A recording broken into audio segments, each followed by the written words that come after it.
पृथ्वीराज चौहान एक ऐसे शूरवीर योद्धा थे जिनके साहस और पराक्रम के किस्से भारतीय इतिहास के पन्नों पर स्वर्णिम अक्षरों में लिखे गए हैं। वे एक आकर्षक कदकाठी के योद्धा थे जो सभी सैन्य विद्याओं में निपुण थे। उन्होंने अपने अद्भुत साहस से दुश्मनों को धूल चटाई थी।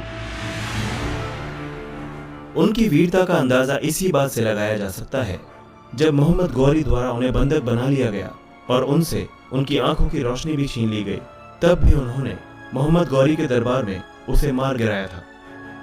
पृथ्वीराज चौहान के करीबी दोस्त एवं कवि चंदवर दाई ने अपनी काव्य रचना पृथ्वीराज चौहान रासों में यह भी उल्लेख किया है कि पृथ्वीराज चौहान घोड़ों व हाथियों को नियंत्रित करने की विद्या में भी निपुण थे। तो आइए जानते हैं इतिहास के इस महान योद्धा के जीवन से जुड़ी कुछ रोचक बातें। भारतीय इतिहास के सबसे महान और साहसी योद्धा पृथ्वीराज चौहान चौहान वंश के क्षत्रिय शासक सोमेश्वर और कर्पूरा देवी के घर साल 1149 में जन्मे थे। ऐसा कहा जाता है कि वे उनके माता पिता की शादी के कई सालों बाद काफी पूजा पाठ और मन्नतें मांगने के बाद जन्मे थे। वहीं उनके जन्म के समय से ही उनकी मृत्यु को लेकर राजा सोमेश्वर के राज में षड्यंत्र रचे जाने लगे थे, लेकिन उन्होंने अपने दुश्मनों की हर साजिश को नाकाम कर दिया और वे अपने कर्तव्य पथ पर आगे बढ़ते चले गए। राजघराने में पैदा होने की वजह से ही शुरू से ही पृथ्वीराज चौहान का पालन पोषण काफी सुख सुविधाओं से परिपूर्ण अर्थात वैभवपूर्ण वातावरण में हुआ था। उन्होंने सरस्वती कंठाभरण विद्यापीठ से शिक्षा प्राप्त की थी, जबकि युद्ध और शस्त्र विद्या की शिक्षा उन्होंने अपने गुरु श्री राम जी से प्राप्त की थी। पृथ्वीराज चौहान बचपन से ही बेहद साहसी, पराक्रमी और युद्ध कला में निपुण थे। शुरुआत से ही पृथ्वीराज चौहान ने शब्द भेदी बाण चलाने की अद्भुत कला सीख ली थी, जिसमें वे बिना देखे आवाज के आधार पर बाण चला सकते थे और सटीक निशाना लगा सकते थे। बचपन में चंदवर दाई पृथ्वीराज चौहान के सबसे अच्छे मित्र थे, जो उनके एक भाई की तरह उनका ख्याल रखते थे। आपको बता दें कि चंदवर दाई तोमर वंश के शासक अनंगपाल की बेटी के पुत्र थे, जिन्होंने बाद में पृथ्वीराज चौहान के सहयोग से पिथौरागढ़ का निर्माण कराया था। पृथ्वीराज चौहान जब महज 11 साल के थे तभी उनके पिता सोमेश्वर की एक युद्ध में मृत्यु हो गई, जिसके बाद वे अजमेर के उत्तराधिकारी बने और एक आदर्श शासक की तरह अपनी प्रजा की सभी उम्मीदों पर खरे उतरे। इसके अलावा पृथ्वीराज चौहान ने दिल्ली पर भी अपना सिक्का चलाया। दरअसल उनकी मां कर्पूरा देवी अपने पिता अनंगपाल की इकलौती बेटी थी, इसीलिए उनके पिता ने अपने दामाद और अजमेर के शासक सोमेश्वर चौहान से पृथ्वीराज चौहान की प्रतिभा को भांपते हुए अपने साम्राज्य का उत्तराधिकारी बनाने की इच्छा प्रकट की थी, जिसके तहत 1166 में उनके नाना अनंगपाल की मृत्यु के बाद पृथ्वीराज चौहान दिल्ली के राज सिंहासन पर बैठे और कुशलता पूर्वक उन्होंने दिल्ली की सत्ता संभाली। एक आदर्श शासक के तौर पर उन्होंने अपने साम्राज्य को मजबूती देने के लिए कई कार्य किए और इसके विस्तार करने के लिए कई अभियान भी चलाए, और इस प्रकार वे एक वीर योद्धा एवं लोकप्रिय शासक के तौर पर पहचाने जाने लगे। पृथ्वीराज चौहान और रानी संयोगिता की प्रेम कहानी की आज भी मिसाल दी जाती है और उनकी प्रेम कहानी पर कई टीवी सीरियल्स और फिल्में भी बन चुकी हैं। पृथ्वीराज चौहान के अद्भुत साहस और वीरता के किस्से हर तरफ थे।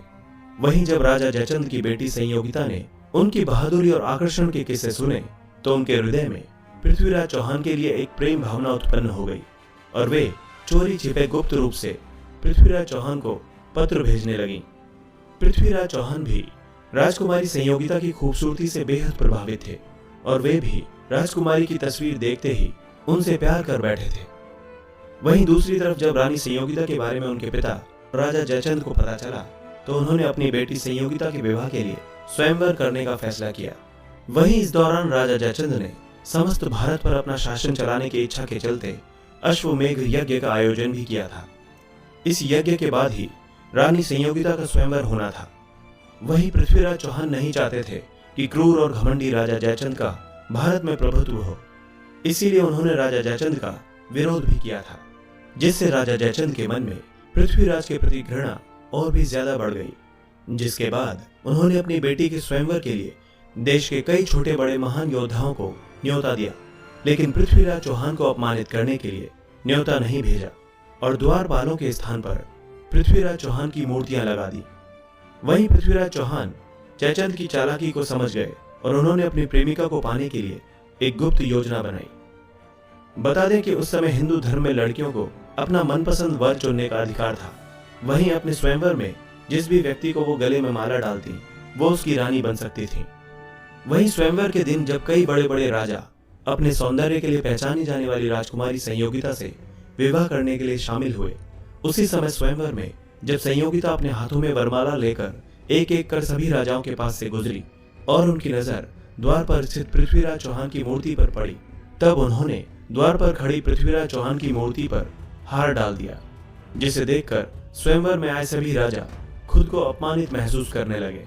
वहीं पृथ्वीराज चौहान अपनी गुप्त योजना के मुताबिक द्वारपाल की प्रतिमा के पीछे खड़े थे और तभी उन्होंने राजा जयचंद के सामने रानी संयोगिता को उठाया और सभी राजाओं को युद्ध के लिए ललकार कर वे अपनी राजधानी दिल्ली चले गए। इसके बाद राजा जयचंद गुस्से से आग बबूला हो गया और इसका बदला लेने के लिए उसकी सेना ने पृथ्वीराज चौहान का पीछा किया, लेकिन उसकी सेना महान पराक्रमी पृथ्वीराज चौहान को पकड़ने में असमर्थ रही। जयचंद के सैनिक पृथ्वीराज चौहान का बाल भी बांका नहीं कर सके। हालांकि इसके बाद राजा जयचंद और पृथ्वीराज चौहान के बीच साल 1189 और 1190 में भयंकर युद्ध हुआ, जिसमें कई लोगों की जानें गईं और दोनों सेनाओं को भारी नुकसान पहुंचा।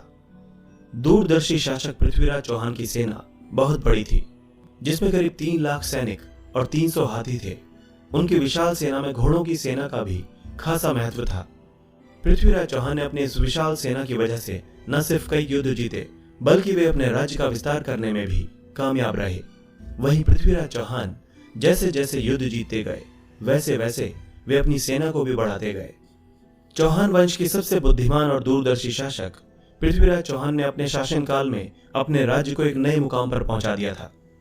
उन्होंने अपने राज्य में अपनी कुशल नीतियों के चलते अपने राज्य के विस्तार करने में कोई कोर कसर नहीं छोड़ी थी।